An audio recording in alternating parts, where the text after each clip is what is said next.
Coba Niko tes dulu. Laskariman pasti menang. Belum itu guys. Belum semangat gitu. Laskariman pasti menang. Mari kita nyanyikan lagu yang pertama. Teman-teman, sebelum kita memulai pujian, mari kita bersatu dalam doa. Tuhan Yesus, sebentar kami akan memulai ibadah kami. Berkati dari awal, pertengahan hingga akhirnya. Dalam nama Tuhan Yesus, kami sudah berdoa. Haleluya. Amin. Ayo, mari kita bertepuk tangan teman-teman.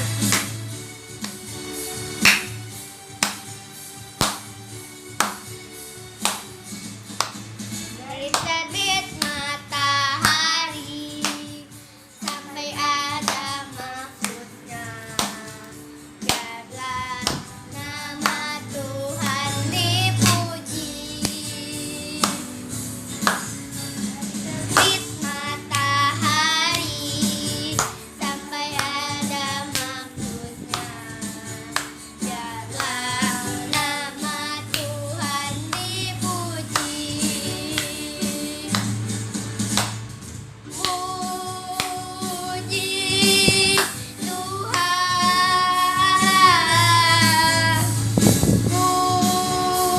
puji Tuhan. Dari terbit matahari sampai ada maksudnya, biarlah nama Tuhan dipuji.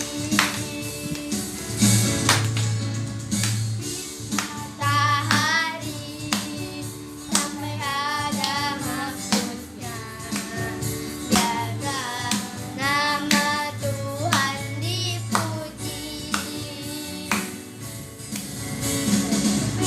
Matahari sampai ada maksudnya, biarlah nama Tuhan dipuji.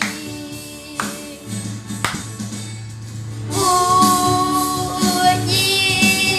Tuhan, puji Tuhan. Terbit matahari sampai ada maksudnya, biarlah nama Tuhan dipuji. Mari kita nyanyi lagu yang kedua. Musik.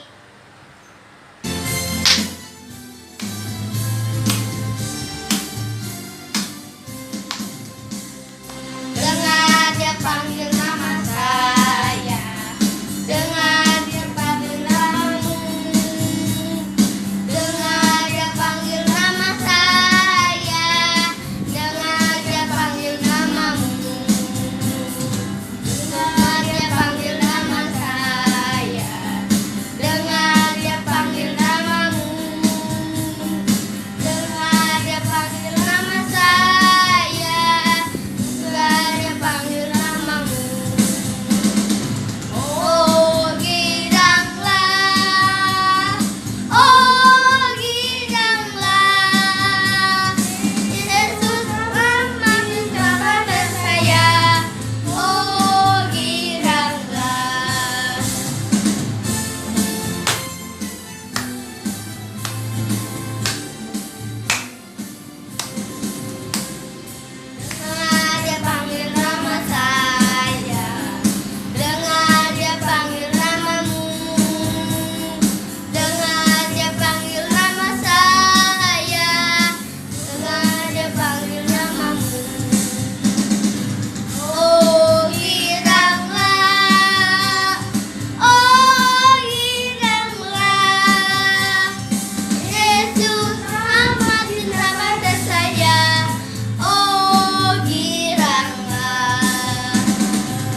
Teman-teman, sebelum kita mendengarkan firman Tuhan, mari kita nyanyi lagu yang ketiga.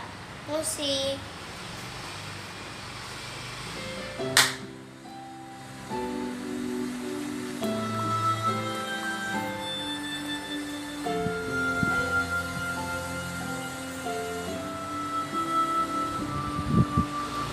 Yesus ku panggil, Yesus ku undang, masuk dalam hatiku.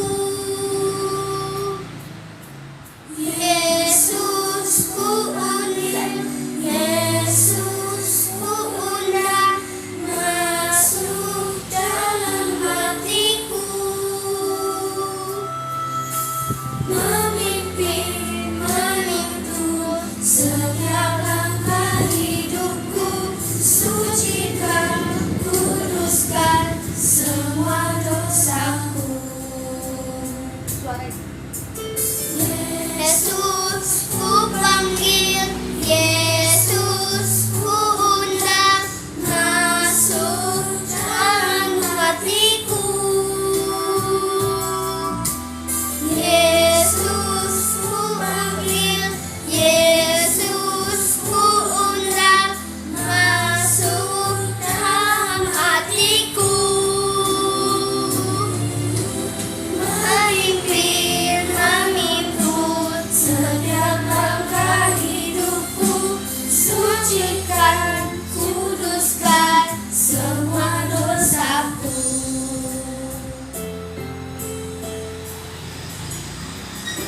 Yesus, masuklah dalam hatiku, ampuni dosaku, jadilah Tuhanku, mulai sekarang sampai selamanya. Terima kasih Tuhan. Haleluya.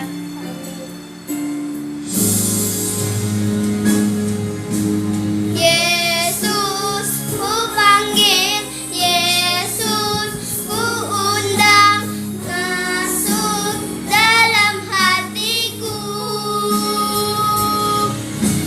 Yesus ku panggil, Yesus ku undang, masuk dalam hatiku.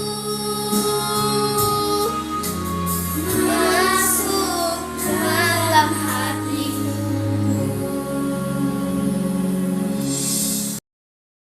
Adik-adik, nah sebentar lagi kita mau mendengarkan firman Tuhan. Nah sebelum mendengarkan firman Tuhan, kita mau berdoa terlebih dahulu. Lipat tangannya, tutup matanya, kita mau berdoa. Tuhan Yesus, terima kasih untuk hari ini Tuhan. Kalau Engkau begitu baik ya Tuhan. Bela Tuhan Yesus, sebentar lagi Tuhan kami mau mendengarkan firman Tuhan. Ajar kami Tuhan untuk mendengarkan firman-Mu. Ajar kami Tuhan untuk duduk diam mendengarkan setiap firman Tuhan. Biarlah Tuhan Yesus kami mau menjadi anak yang taat kepada Tuhan Yesus. Kami serahkan Tuhan setiap kehidupan kami ke dalam tangan Tuhan. Haleluya, amin. Adik-adik, hari ini Cici akan membawakan firman Tuhan tentang tokoh Alkitab yang melakukan breakthrough atau terobosan. Nah, ada yang tahu nggak nih? Cici akan membawakan tokoh Alkitabnya itu siapa ya? Ada yang tahu nggak? Nah, Cici kasih clue-nya, Cici kasih gambarnya. Ada yang bisa tebak nggak nih? Ini siapa ya? Ayo. Nah, betul sekali. Dia adalah Petrus. Nah, pasti kalian sudah tidak asing lagi adik-adik mendengar tokoh Alkitab yang bernama Petrus. Nah, Petrus ini dia merupakan murid Tuhan Yesus. Ada yang tahu nggak nih latar belakangnya Petrus apa ya?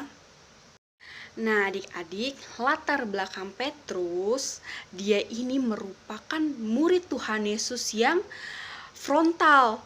Nah selain frontal, dia juga dikenal sebagai murid Tuhan Yesus yang apa adik-adik? Pemberani. Nah Nama asli Petrus adalah si Simon. Tuhan Yesuslah yang merubah nama Simon menjadi Petrus. Nah, Petrus itu artinya adalah batu karang. Nih adik-adik, ada yang tahu nggak Petrus ini sebelum menjadi murid Tuhan Yesus, pekerjaan Petrus apa ya? Ayo dipikir-pikir, diinget-inget. Nah, ada yang bisa tebak nggak? Apa mungkin sebelum dia menjadi murid Tuhan Yesus, pekerjaannya itu apa ya? Polisi? Sepertinya tidak. Terus apa lagi? Mungkin dia pilot. Sepertinya bukan juga ya adik-adik. Nah, Cici kasih clue-nya lagi. Ada yang bisa tebak nggak nih? Ini adalah Petrus. Betul adik-adik. Petrus sebelum dipanggil Tuhan menjadi murid Tuhan Yesus, pekerjaan dia adalah sebagai nelayan. Nah, Petrus ini pekerjaannya sebagai nelayan. Maka dari itu Petrus diubah namanya, yaitu artinya adalah batu karang. Selain itu, Petrus juga merupakan orang biasa ya adik-adik, seperti kita semua ya, penuh dengan dosa, dan dia juga tidak berpendidikan tinggi. Dia juga pernah menyangkal Tuhan Yesus. Nah, Petrus menyangkal Tuhan Yesus berapa kali ya? Ayo, ada yang tahu nggak nih? Ada yang masih inget nggak? Berapa kali? 5 kali ya adik-adik ya? Atau 4 kali? Atau 3 kali? Nah, betul. Petrus menyangkal Tuhan Yesus yaitu tiga kali. Nah, itu merupakan latar belakang Petrus. Nah, adik-adik, lalu terobosan yang dilakukan oleh Petrus itu apa saja ya? Nah, yang pertama, komitmen untuk mengikut Tuhan. Ayo buka Alkitabnya, kita mau baca. Yaitu di Lukas 5 ayat 1-11. Nah, Cici nggak panjang lebarin, Cici hanya cuma baca di ayat yang intinya aja ya adik-adik. Yang pertama, udah dapat ya adik-adik, Lukas 5 ayat 1. Cici baca ya. Pada suatu kali Yesus berdiri di pantai danau Genesaret, sedang orang banyak mengerumuni dia hendak mendengarkan firman Allah. Ia melihat 2 perahu di pantai. Nelayan-nelayannya telah turun dan sedang membasuh jalannya. Ia naik ke dalam salah satu perahu itu, yaitu perahu Simon, dan menyuruh dia supaya menolakkan perahunya sedikit jauh dari pantai. Lalu ia duduk dan mengajar orang banyak di atas perahu. Yang keempat, setelah selesai berbicara, ia berkata kepada Simon, "Bertolaklah ke tempat yang dalam dan tebarkanlah jalamu untuk menangkap ikan."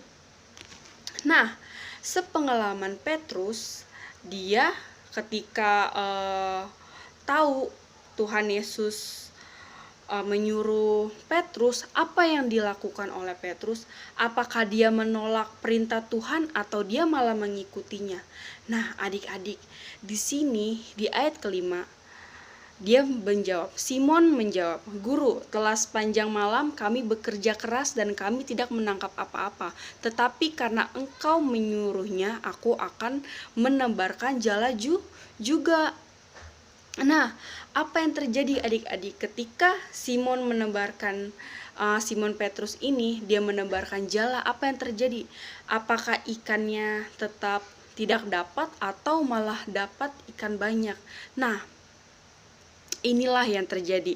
Dan setelah mereka melakukannya, mereka menangkap sejumlah besar ikan sehingga jala mereka mulai koyak. Seperti ini adik-adik contohnya. Nah, ternyata Petrus menangkap banyak ikan karena dia komitmen mengikut perkataan Tuhan. Nah, jalannya dipenuhi dengan banyak ikan-ikan adik-adik, karena dia komitmen mengikuti Tuhan. Petrus mengalami mujizat tersebut, dia langsung bersujud di bawah kaki Tuhan. Dia mengakui setiap dosa-dosanya kepada Tuhan Yesus. Nah, maka dari situ Tuhan Yesus mulai mengajak Petrus untuk mengikutinya, dan Petrus mengikuti Tuhan dengan komitmen, sehingga Petrus menjadi murid Tuhan Yesus. Adik-adik, Petrus yang awalnya penjala ikan, dia menjadi penjala manusia, dan dia mau mengikuti Tuhan Yesus dengan sungguh-sungguh tanpa ragu-ragu, dan dia komitmen terhadap diri dia sendiri. Nah, kita mau menjadi seperti Petrus yang komitmen untuk mengikut Tuhan. Kita nggak mau main-main ketika kita sudah mengikut Tuhan Yesus. Nah, lalu terobosan apa yang dilakukan oleh Petrus? Yang kedua itu adalah bangkit dan memenangkan banyak jiwa. Nah, adik-adik, ketika Petrus ini menjadi murid Tuhan Yesus, dia menyangkal Tuhan Yesus sebanyak berapa kali tadi adik-adik? Nah, betul, tiga kali. Nah, tetapi ketika si Petrus menyangkal Tuhan Yesus selama 3 kali, Petrus ini menyesal dan dia menangis adik-adik. Nah, di sini lalu Petrus pergi keluar dan menangis dengan sedih karena tidak mengakui Tuhan Yesus. Dia menyangkal Tuhan Yesus dan dia tidak mengakui Tuhan Yesus. Nah, adik-adik bisa baca di Lukas 22 ayat 54, yaitu Petrus menyangkal Tuhan Yesus. Adik-adik bisa baca di rumah. Nah, tapi ketika Petrus menyangkal Tuhan Yesus selama 3 kali, dia menyesal adik-adik. Nah, dia kembali bangkit atau malah terpuruk adik-adik? Ada yang tahu nggak? Nah, di sini hebatnya Petrus adalah dia tidak terpuruk. Dia memang menyesal dan dia menangis karena sudah menyangkal Tuhan Yesus. Tapi di sini Petrus bangkit dan memenangkan banyak jiwa. Wow, hebat banget ya Petrus ya. Dan dia memiliki terobosan yang luar biasa. Ketika dia menyangkal Tuhan Yesus, tapi dia mau bangkit, dan akhirnya dia memenangkan banyak jiwa. Nah, adik-adik penasaran kan ada berapa jiwa yang dimenangkan oleh Petrus? Yuk kita sama-sama mau buka Alkitabnya. Kita buka Kisah Para Rasul 2 ayat 41. Cici baca ya. Orang-orang yang menerima perkataannya itu memberi diri dibaptis, dan pada hari itu jumlah mereka bertambah kira-kira 3.000 jiwa. Wow, Petrus memenangkan 3.000 jiwa. Mereka semua ini jadi percaya kepada Tuhan Yesus. Yang tadinya Petrus menyangkal Tuhan Yesus 3 kali, dia bisa memenangkan jiwa menjadi 3.000. Wow, kita harus mengikuti Petrus. Dia mau bangkit, dia mau memiliki terobosannya itu bangkit dan memenangkan banyak jiwa. Siapa di sini yang mau menjadi seperti Petrus? Nah, kita semua mau menjadi seperti Petrus. Dia komitmen mengikut Tuhan dan dia mau bangkit dan memenangkan banyak jiwa. Nah, adik-adik, firman Tuhan sampai di sini. Kita mau tutup firman Tuhan kita. Ayo lipat tangannya, tutup matanya. Tuhan Yesus, terima kasih Tuhan. Kami sudah mendengarkan firman Tuhan. Tuhan Yesus, terima kasih kalau kami mau Tuhan belajar dan mengikuti seperti Petrus ya Bapa, yang mau memiliki terobosan, yaitu komitmen mengikuti Tuhan Yesus dan mau bangkit dan memenangkan banyak jiwa Tuhan. Kami mau ya Bapa memiliki hati yang sungguh-sungguh mengikut Tuhan Yesus dan memiliki komitmen Tuhan, yaitu kami mau melakukan terobosan-terobosan bagi Tuhan Yesus. Ajar kami Tuhan untuk menjadi anak-anak Tuhan yang luar biasa. Engkau memakai kami lebih dahsyat lagi Tuhan, walaupun kami masih kecil Tuhan, tapi kami yakin dan percaya kami bisa menjadi terang-Mu, kami bisa memberkati banyak orang, dan kami bisa memenangkan banyak jiwa Tuhan. Seperti Petrus ya Tuhan, yang dia seorang nelayan yang berpendidikan rendah, tapi dia bisa mengikuti Tuhan, dia bisa memenangkan banyak jiwa. Biarlah Tuhan Yesus, kami mau seperti Petrus ya Tuhan. Tuhan Yesus, Engkau juga memberkati kehidupan kami masing-masing Tuhan. Biarlah Tuhan Yesus, Engkau memberkati kami dimanapun kami berada, dan biarlah Tuhan Yesus, kami mau menjadi anak Tuhan yang luar biasa. Terima kasih Tuhan Yesus, karena Engkau begitu baik dalam kehidupan kami. Haleluya, haleluya, amin.